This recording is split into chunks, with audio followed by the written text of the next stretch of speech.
आयना करी आयना करी आयना करी देखते नदी गौर हरी आयना करी आयना करी देखते नदी गौर हरी आयना करी आयना करी देखते नदी गौर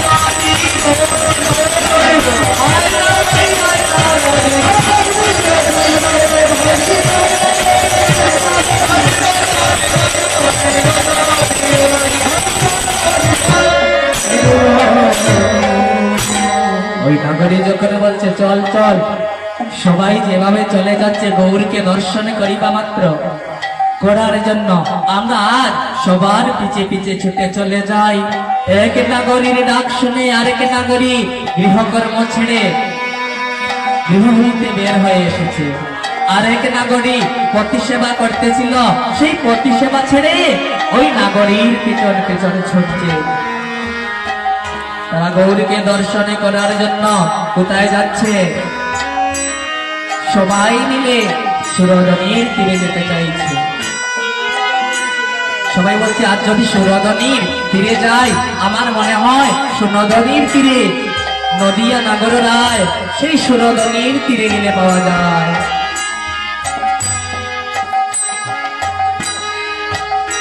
নদিয়ার নাগরিকগণ জলজরিনী সবাই হেসে হেসে গৌরকে দর্শন করার জন্য সুরধনীর তীরে গিয়েছে।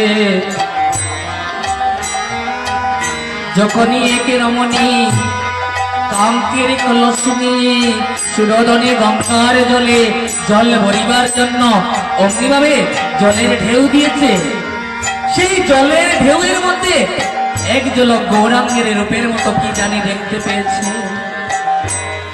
অমন ভাবে দেখা মাত্রই কলসি হাত ছেড়ে দিয়েছে।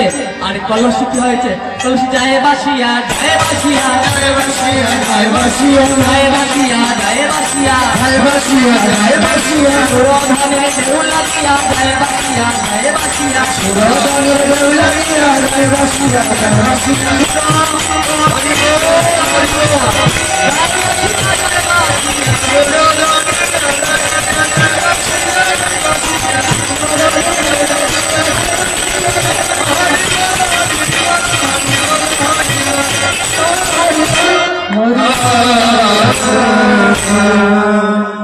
সুরধনীর জলের ঢেউ লেগে যখনই কলসি কান্না ভেসে ভেসে যাচ্ছে, আর সেই নাগরী কিছুক্ষণের মধ্যে আর কিছুই বলতে পারছে না।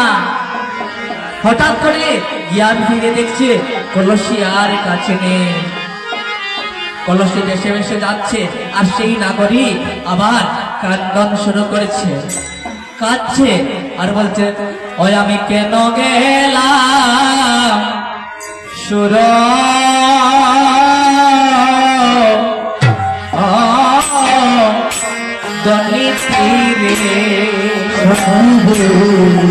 আমি কেন গেলাম সুর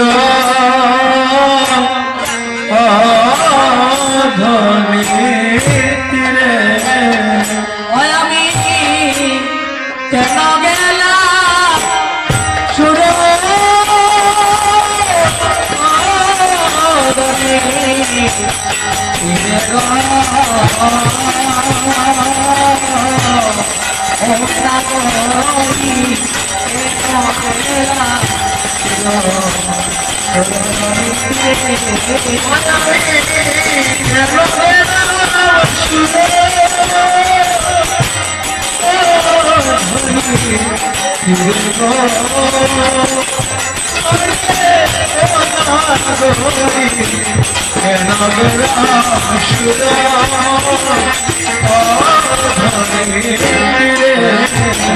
আমি সুরধনের তীরে কেন গেলাম সুরধনের তীরে আমি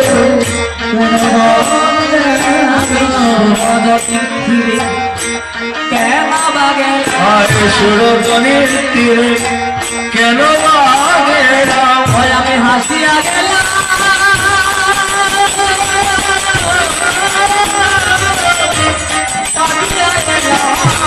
সুরধনের তীরে কেন গেলাম আমি হাসিয়া গেলাম